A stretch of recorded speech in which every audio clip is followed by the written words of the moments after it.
प्राप्त करें या इंसान सफल कैसे हो। इस विमर्श में हम बात करें तो मैं आपसे पूछना चाहता हूं कि इंसान सफल कैसे हो, इसकी जानकारी कहां से जुटाई जाए। आप सबका लगभग ये जवाब होगा, क्योंकि अगर आप क्लासरूम में होते तो सीधा बच्चों से संवाद कर लेते, या ये संभव नहीं है कि बच्चे मुझसे डायरेक्ट बात कर सके। तो मुझे लगता है बच्चों का या अभिभावकों का मनोभाव ये है कि इसका प्रत्युत्तर होता कि हम लोग 100 सक्सेस लोग जो हैं, जिन्होंने सफलता अर्जित की है, जो कामयाब इंसान हैं, उनसे उनकी कामयाबी का राज जानेंगे। उनसे पूछेंगे कि आप कामयाब कैसे हुए या इस मुकाम पर कैसे पहुंचे। मुझे लगता है कि हमें उसका रास्ता मिलेगा। और सच्चाई यही है बच्चों, यदि हम कुछ बनना चाहते हैं, कामयाब होना चाहते हैं, तो हमें कामयाब लोगों से संपर्क करना चाहिए और उसका राज उनसे जानना चाहिए। मानो कि हम किसी क्षेत्र में कामयाब होना चाहते हैं, तो इसके लिए हमने 100 सफल लोगों की एक सूची बनाई पहले, और प्रत्येक के साथ मिलकर या उनके पास जाकर उनका परिचय लिया कि आप जो है किस क्षेत्र में हैं, आपका प्रोफेशन क्या है, और आपने इस कामयाबी का श्रेय आप किसे देंगे और इस कामयाबी के पीछे वजह क्या है। हम एक एक करके 100 लोगों के पास यदि जाते हैं और एक डायरी लगाएं या एक पेज तैयार करें, तो मुझे लगता है कि हमारे पास 100 लोगों की जो टिप्पणियां हैं उसको लिखते हुए ऐसा अनुमान लगाया जाता है कि 500-600 पेज हो जाते हैं, जिसमें सारी बारीकी से बात लिखी जाती है, उनका प्रोफेशन लिखा जाता है, और उसके बाद वो इस क्षेत्र में कामयाब होने के पीछे क्या राज, किसका हाथ रहा, ये सारी बातें अगर आप लिखोगे तो बहुत बड़ी एक फाइल बनती है। एक इंसान ने जो इसका विश्लेषण कर रहा था, मानव विद्यार्थी हो सकता है, उन्होंने लगभग 500-600 पेज की एक फाइल बनाई।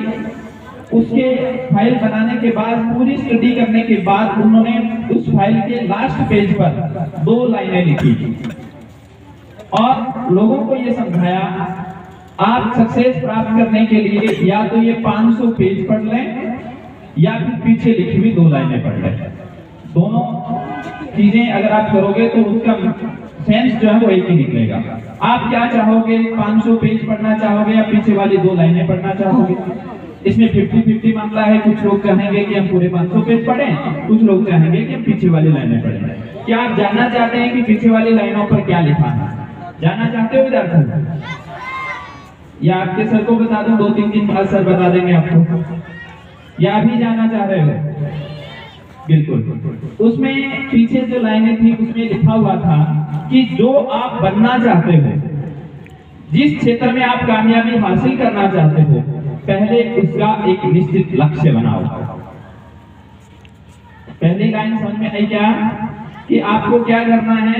सभी को कह रहा हूं मैं कि जिस क्षेत्र में आप कामयाबी हासिल करना चाहते हो वो क्षेत्र चुनो पहले, और अपने आप से बात करो कि हम उस क्षेत्र के योग्य हैं या नहीं। तालियां क्या कह रही है? समय ज्यादा ले रहा हूं क्या? तो मैं ये कह रहा था, उसके अलावा दूसरी लाइन क्या लिखी होगी? दूसरी लाइन में ये लिखा हुआ था कि जब भी जिस भी काम में आप लगो, जिस क्षेत्र में जहां भी आप उठो बैठो, हमेशा उस लक्ष्य पर चिंतन करते रहो। जब तक वो लक्ष्य प्राप्त नहीं हो जाए, उसके इर्द गिर्द किसी भी तरह की कोई बात मत करो। वो प्राप्त करने के लिए निरंतर जीवन में या मन में या मस्तिष्क में उस लक्ष्य को बिठा लो। लक्ष्य तय करना और मन में बिठाने में फर्क होता है। यदि आप जो करना चाहते हो मन में बिठा रखा है, तो चाहे भीड़ समुदाय में या किसी शादी ओकेजन में या किसी घर के मांगलिक कार्य में या किसी भी तरह के कार्य में शामिल हो रहे हो, लेकिन मन में वो लक्ष्य साथ साथ चलना चाहिए। जैसे आपका एग्जाम है, आपको टेस्ट की तैयारी करनी है, आप घर गए, घर जाते ही आप क्या करेंगे? बैग छोड़ेंगे। छोड़ने के बाद अमूमन जो रहता है, आपको मोबाइल की तलाश में रहते हैं। आपके घर में फ्रिज पर या कूलर पर मोबाइल मिल जाएगा, वो ढूंढेंगे, वो दिख जाता है बच्चों। जो आपके लिए महत्वपूर्ण है, जो आप मानते हो वो लक्ष्य हमें जल्दी दिखता है, उसके प्रति आपका आकर्षण ज्यादा होता है। तो जैसे आप मोबाइल को हाथ लगाओ तो आपका मन ये कहना चाहिए कि मेरा लक्ष्य टेस्ट में अच्छे नंबर लाना है, मेरा लक्ष्य परीक्षा में अच्छे नंबर लाना है, और ये एक्टिव जो हमने तय किया है गोल, उसको तय करना है। तो मुझे लगता है कि आप मोबाइल छोड़ देंगे। ऐसे ही जब कभी भी आप किसी भी क्षेत्र में, आपका दोस्त आपके साथ बात करता है आपके साथ इधर उधर की बातें करता है तो उन्हें समझाइए कि भाई साहब आप मेरे बहुत प्रिय दोस्त हो, लेकिन इस समय मैं पढ़ना चाहता हूँ या पढ़ना चाहती हूँ, मुझे आप डिस्टर्ब न करें। अगर आपकी कोई चीज समझ में नहीं आई तो मुझसे बात करें। ये कहते हुए अपने लक्ष्य में वापस लग जाएं तो निश्चित रूप से कामयाबी मिल जाएगी।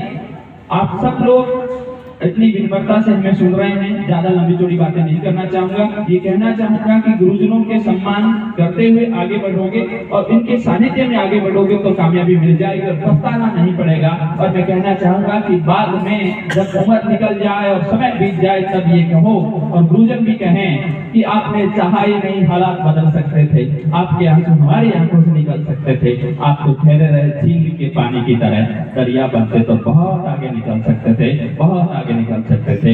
एक बार पुनः एसकेएम परिवार का बहुत बहुत आभार जिन्होंने हमें समय दिया, इस लायक समझा, मंच पर बोलने का अवसर दिया।